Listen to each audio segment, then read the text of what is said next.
Today on Locked On Penguins, the Penguins get beaten down in Las Vegas, but bounce back in what is probably going to be the last time they ever see Marc-Andre Fleury.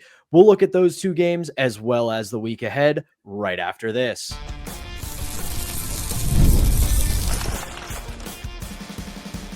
You're Locked On Penguins, your daily podcast on the Pittsburgh Penguins, part of the Locked On Podcast Network, your team every day.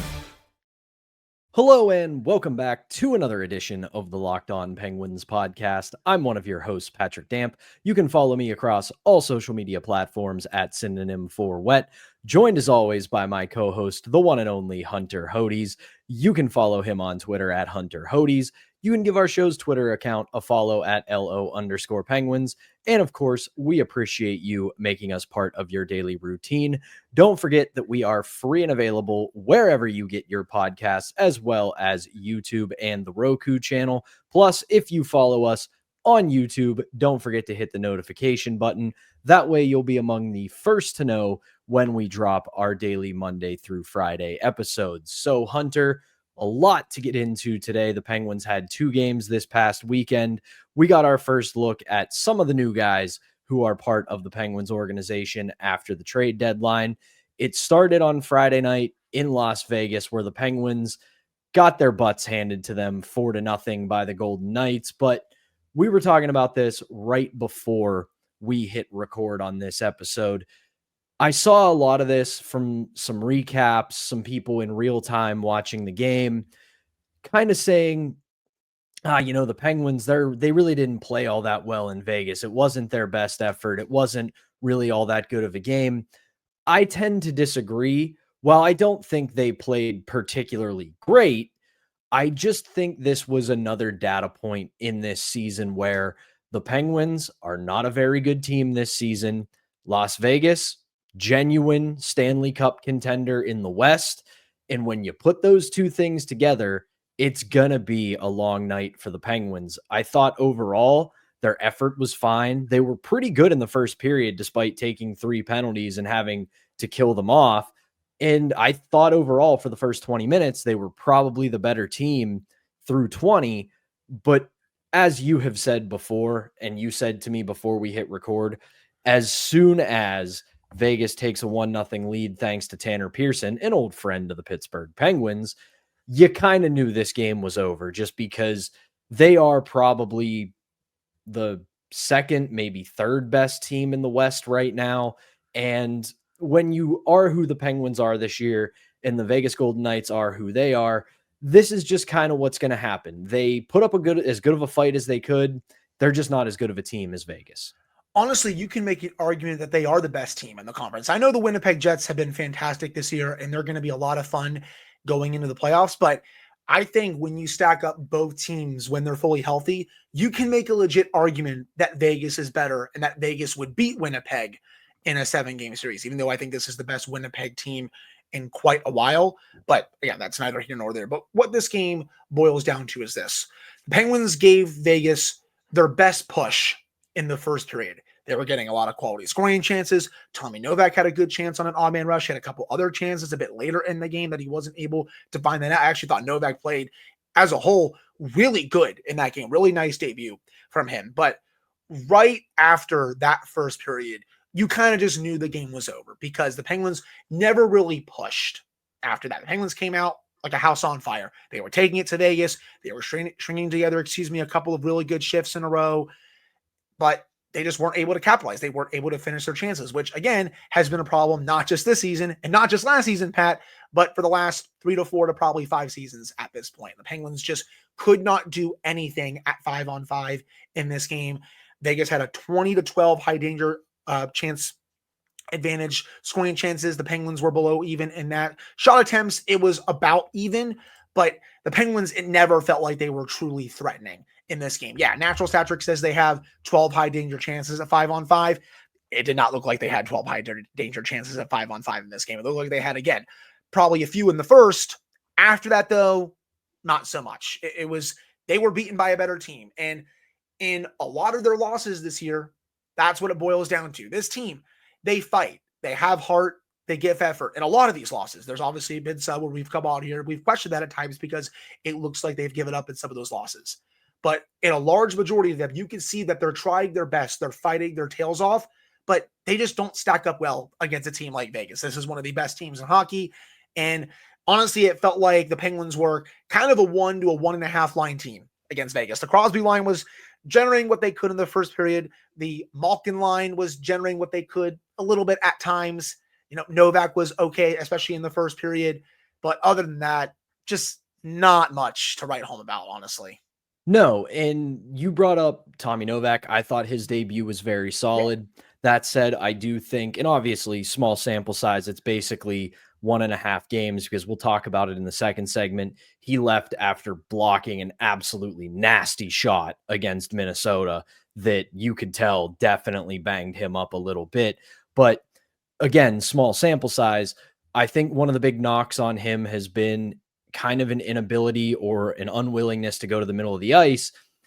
We saw a little bit of that crop up in both games, but again, it's 1.5 games. You can't really extrapolate a whole lot from it, but the skating was there, the offensive prowess was there. I thought early on in both games when he would get put with Evgeny Malkin, he did not look out of place, did not look like he didn't belong there. So good looks on that. The other thing that I wanted to bring up from the Vegas game, because it's been a topic of discussion, rightfully so, all season long, is goaltending. I didn't think it was a bad start for Alex Nedeljkovic. The top line numbers aren't kind to him. 27 shots against, 23 saves, 852 save percentage. But you look at pretty much all of Vegas's goals, and you don't look at it and think, man, a save there would have been nice. Every now and then, yeah, but that's just life in the NHL. He got no help. Like, that's what it was. Right. He really did not get any help from anyone in this game. Like, yeah, I've watched the tape back from this game. Those goals that he gave up, they're just good chances, man. Like, sometimes gotta tip your cap to the other team. Vegas is a juggernaut. Yeah, you beat me to that point. You look at if you were someone who didn't stay up for the late night game and you wake up Saturday, I almost said Sunday morning, Saturday morning, and you look at the box score, you think, oh man, Ned had another rough start. I thought he did what he could. And like you said, there was not a lot of help in front of him. So you really can't pin any of the 4 goals on him. So we'll talk again more about goaltending in the second segment. While in no world are the Penguins' goaltending issues solved, but this weekend, I think, was a little bit more soothing than the rest of the season has been in net, because while it wasn't a quality start for Ned, he was fine enough. He just did not get the help he needed defensively. And then we'll talk about it more in the second segment. Tristan Jarry, his first start in the NHL since mid-January. I thought he played really well. But at the end of the day, the main thing that I want to emphasize from both games this weekend is that, building off of what you said, we have been on this show this season knowing full well this is not a very good hockey team. We thought maybe if things break the right way, they could be in the race for the playoffs for the majority of the season, but maybe miss. But we have now fully understood and embraced this is not a very good hockey team. But what we have continued to say is that we get that, we accept that. Just don't go out and look lifeless. And they have not looked lifeless the last couple weeks. And it would be very easy for them to do that, especially with the impending trade deadline and knowing that Kyle Dubas was fully planning on being active. You were probably going to see a few players move. Two of them that we talked about on our trade deadline recap episode didn't, but it would have taken a toll on this team's mentality going into that stretch of games and then after that stretch of games. But in the last couple of weeks, if nothing else you can take away from this team, Hunter, you said it, this team's battling. They're not stupid. They're professional athletes. They see where they are in the standings. They see how this season has gone, and they understand that they're not a very good team.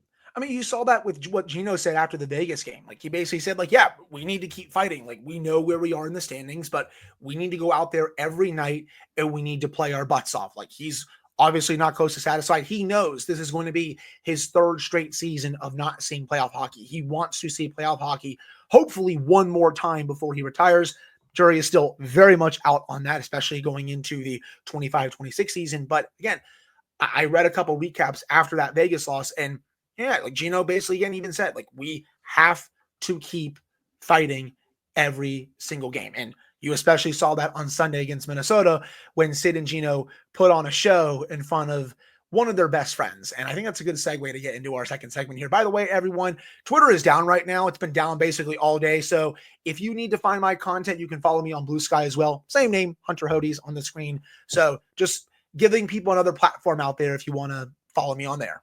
That plug, it sure is shameless. And that was a great transition, Hunter. So we will leave it there on this first segment. When we come back, we will talk about what was an emotional Sunday afternoon game against the Minnesota Wild, because it is likely the last time that the Pittsburgh Penguins will see their 2003 first overall pick, Marc-Andre Fleury. We will get into that game right after this. But first, we've got to tell you about today's first sponsor, and that is Wonderful Pistachios. If you're looking for a snack that's both delicious and nutritious, you can crack into a good source of protein with Wonderful Pistachios. Wonderful Pistachios is one of the highest protein nuts. Each 1 ounce serving has 6 grams of protein, giving you over 10% of your daily value. Plus, they're packed with fiber and better for you unsaturated fats to help keep you feeling fuller longer. Personally, I'm a big fan of the no shells variety. It's perfect for grab and go. I was on a road trip last weekend. I picked up a pack of them before I hit the road. It was great for when I'm driving. It's also great if you need a snack at work, at your desk during those long days, or if you're just looking for a quick protein boost. They're always a great go-to. And if you love cracking open every shell for that satisfying crunch, the in-shell option is always a classic favorite. So get snackin' and get crackin' with the snack that packs a protein punch. Visit wonderfulpistachios.com to learn more. We're back here on the Monday edition of Locked On Penguins. I'm Patrick Damp alongside the one and only Hunter Hodes, and Penguins got out a big win on Sunday afternoon, 3-1 against the Minnesota Wild, who are going through some struggles of their own, lots of injuries up and down the lineup. They're battling for their playoff lives in the face of that. But the big story of the day is that it was more than likely the last time that Marc-Andre Fleury will meet the Pittsburgh Penguins. And in what can only be described as the hockey gods going to work, the Penguins' 2 goal scorers while Fleury was in net, Evgeny Malkin and Sidney Crosby. So I thought this was a bit of a rough game to watch because we already have gone over it. The Penguins, not a very good hockey team. Minnesota is missing some of their big guns due to injury. So this was 2 teams who are, one, a team that's not very good, and a team that has had to adapt their style of play because they're missing those aforementioned big guns. But the Penguins were able to stick with it. They were able to gut out a big win.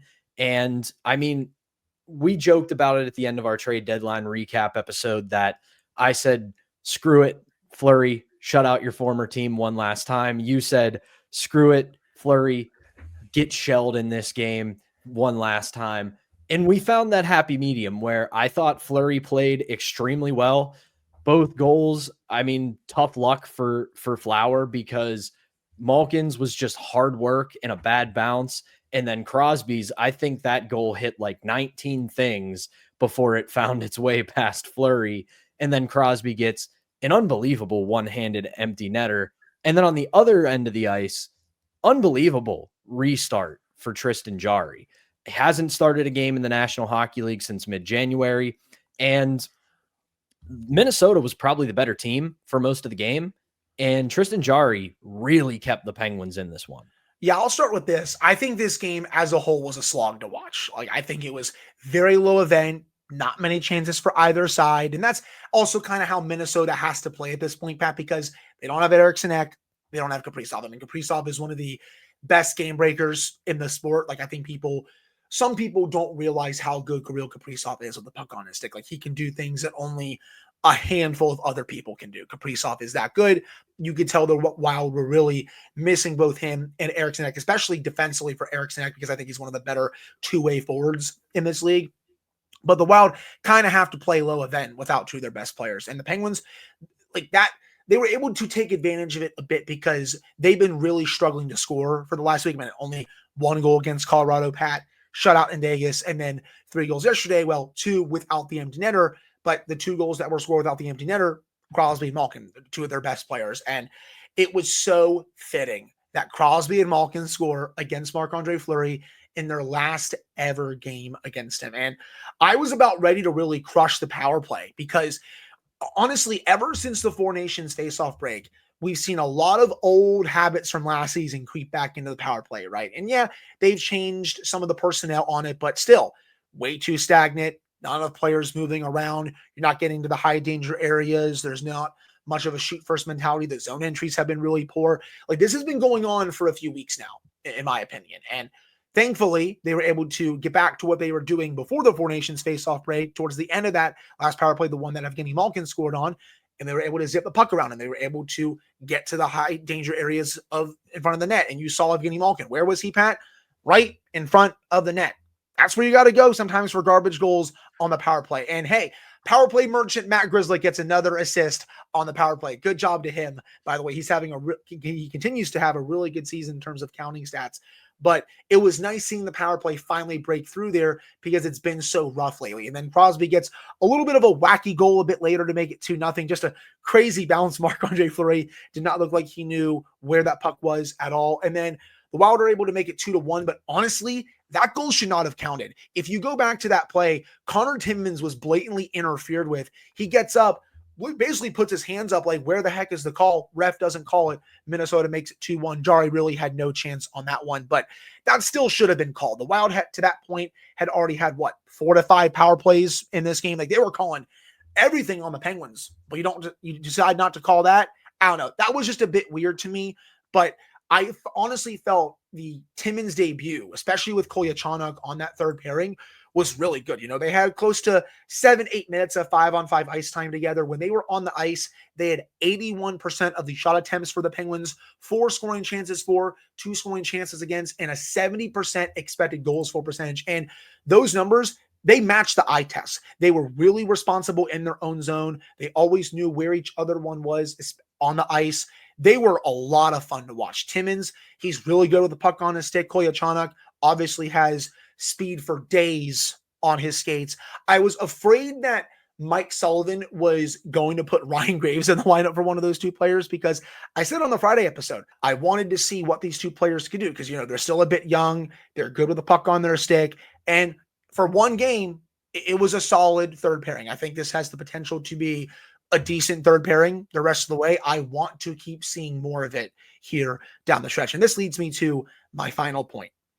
I know it's only one game, so please do not yell at me, people. Tristan Jarry was fantastic in this game. I thought he was the right amount of aggressive. He was not too far back in his net. And honestly, he was great at challenging shooters. When he's really struggled this year, he's not trusting himself. He's not challenging shooters. He's being beat way too deep in his crease. But you know what? That changed on Sunday. He came out. He challenged the shooters. He was also great through traffic. The Penguins have never been that good of a team, at least these last few years. They haven't been that good at clearing the net front so that their goalies can see a lot of clean looks. It was kind of the same in this one. And Jarry, he fought through the traffic. He fought through all of it to make some really good, timely saves to keep the Penguins in this game. You look at the underlying numbers, almost 3 goals above expected for Tristan Jarry in this game, 2.72 to be exact. Really nice start from him. I think he's going to get the next start for the Penguins with the way he played. We'll have to see. And yes, people, it's only one game. He could very well turn back into a pumpkin the next game with how the rest of his season has gone. But for this one game, he was sensational. It was nice seeing him play like that. It was, and I want to respond to a couple of those things, but I do got to give our listeners a little bit of an inside look at how this show works. Is literally seconds before Malkin scores on the power play, I get a text from Hunter saying something like, "Oh, this power play is broken. It's really regressing," and I got to hit him with the John Cena, "Are you sure about that?"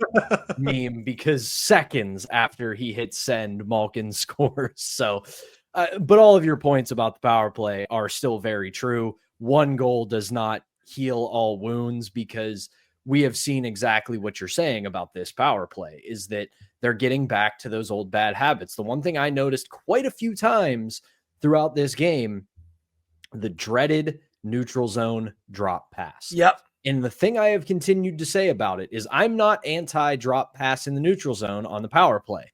The problem is it's a stagnant drop pass. Yep. Nobody's moving. Nobody is attacking the zone, because the point of it is you're supposed to be the lead guy and you have reinforcements coming behind you. So when you make that drop pass, you have to force the opposing penalty kill to retreat. But they're making these drop passes when 2, even 3 guys are already ahead of the play, and that just doesn't change anything on your zone entry. So I'm not anti the drop pass in the neutral zone on the power play. I'm anti doing it when it just leads to a stagnant zone entry. So I digress on that. But the other thing I wanted to also get into, like that you said, it was a good start for Tristan Jarry. You said all the things I think I was going to say, was that I thought he was the perfect amount of aggressive in this game. You saw him challenging shooters.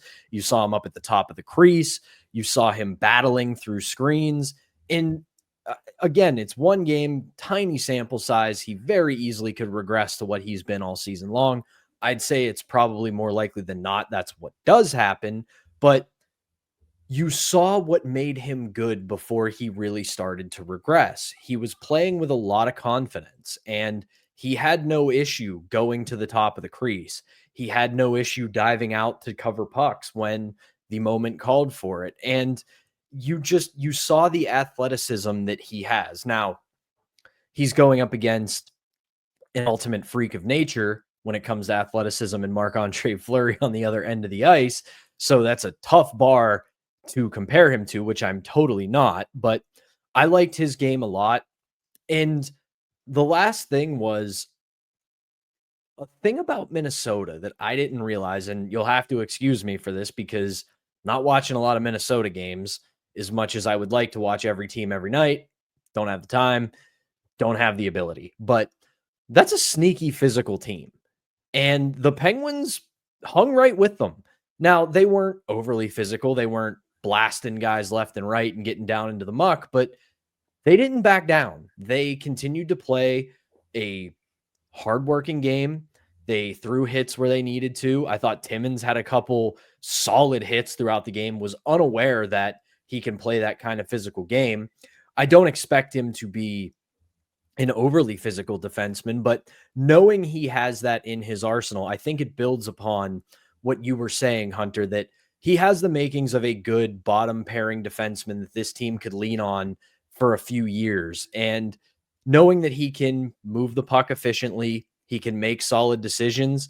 And if you need him in a pinch to play a little bit more of a physical game, that's a good thing for a bottom pairing defenseman. He was also good defensively yesterday. I thought Kolyachonok was as well. I thought they were great, both of them, in all 3 zones. Like, no one was ever caught flat-footed. No one was ever making an ill-advised pinch that led to a 3-on-2 or a 2-on-1. They were steady bottom-pairing defensemen. And you know what the best part about a bottom-pairing defenseman like that is, Pat?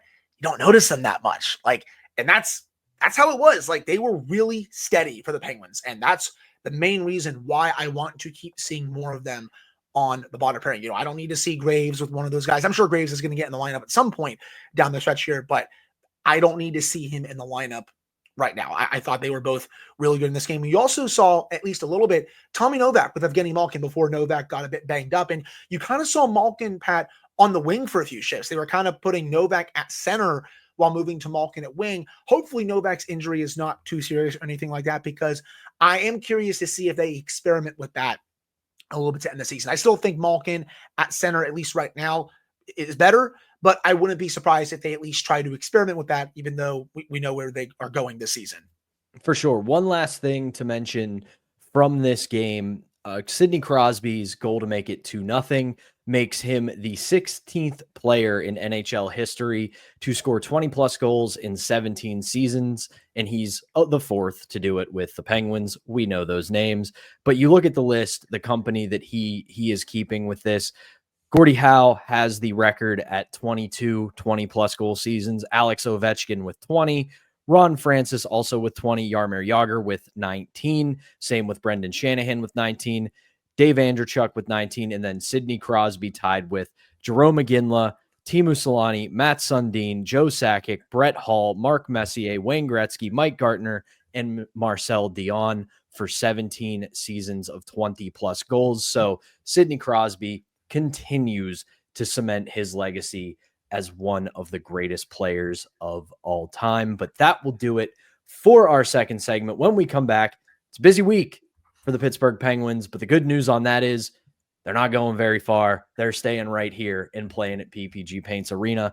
Hunter and I will get you ready for those games this week right after this. But first, we've got to tell you about today's last sponsor, and that is Factor.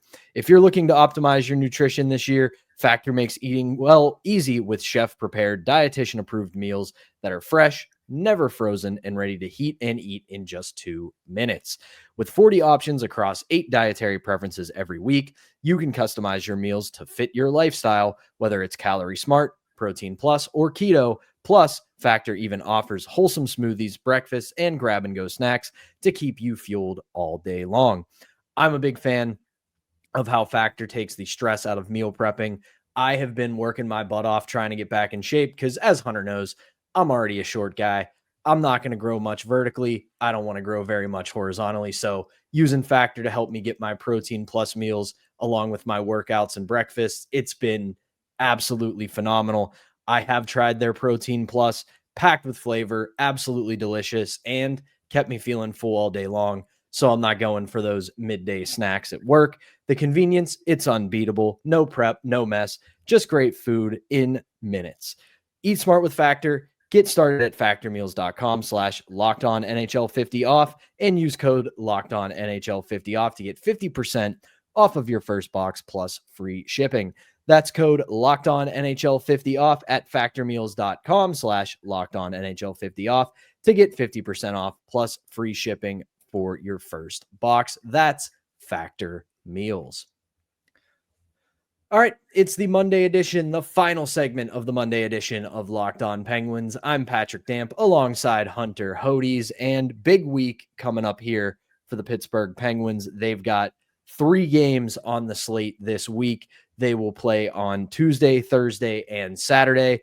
First up, a rematch with the Vegas Golden Knights at PPG Paints Arena on Tuesday. Then the St. Louis Blues come to town on Thursday, and then it's the annual St. Patrick's Day game at 3:00 on Saturday against the New Jersey Devils.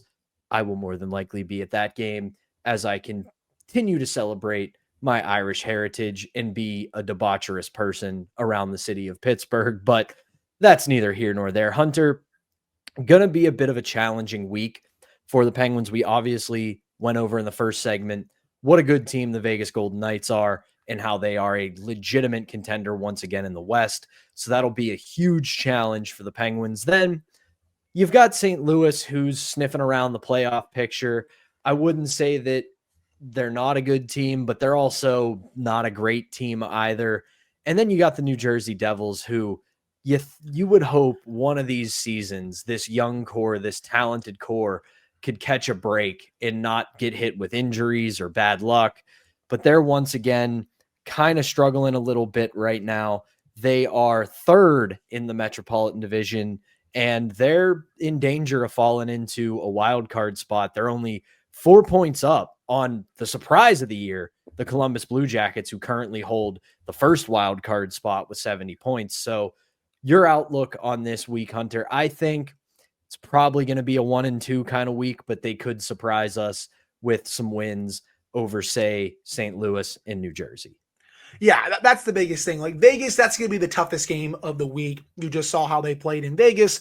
Not very good. At least you have Vegas coming to Pittsburgh early this week, so you have them at home, but that's still going to be the toughest game by far of this week. The Blues, they're kind of a middling team right now. Like obviously they still have Braden Shen. They have some other good young pieces on that team, but they're still not that good, in my opinion. I think that's definitely a winnable game for the Penguins at home. And then New Jersey, yeah, I mean, Jack Hughes, he's out for the year. really brutal injury for them, that Dougie Hamilton is still not healthy. It really is unfortunate that they just haven't been able to stay healthy these last couple of years, because I mean, I've said it a couple of times on the show, but when healthy, this is one of the top teams in the Eastern Conference. They just haven't been able to stay healthy that often these last few years, which is really stunk, because like when the Penguins played the Devils for the first time earlier this season, Penguins were completely shut down. Like the Devils, they were great offensively, but they were also really good in their own zone. Like they can really shut it down if you ask them to. That second game, the Penguins almost won that game in a shootout. Very rare, almost shootout win for the Penguins, but they just weren't able to win it, even though I felt like they were the better team in that game. They'll have a chance to at least get out of this 2-game losing streak against them, even though they have been really struggling against this team for the last few years. Their team speed, even though they won't have Hughes, even though Hamilton is also hurt, their team speed continues to give the Penguins fits every single time they play them. Yeah, it'll be an interesting match, because you look at New Jersey, they're going to be without a lot of their best players, but it's still a very talented team regardless. And like you said, it's given them fits. So I look at this week and I think, you would like to see, I don't want to call it revenge, because it's not like it's a rivalry game or anything against Vegas, but you would like to see them have a little bit of extra motivation, because you go into Vegas, you get beaten down. And while I still said multiple times, I think they played fine enough, but Vegas is just that good.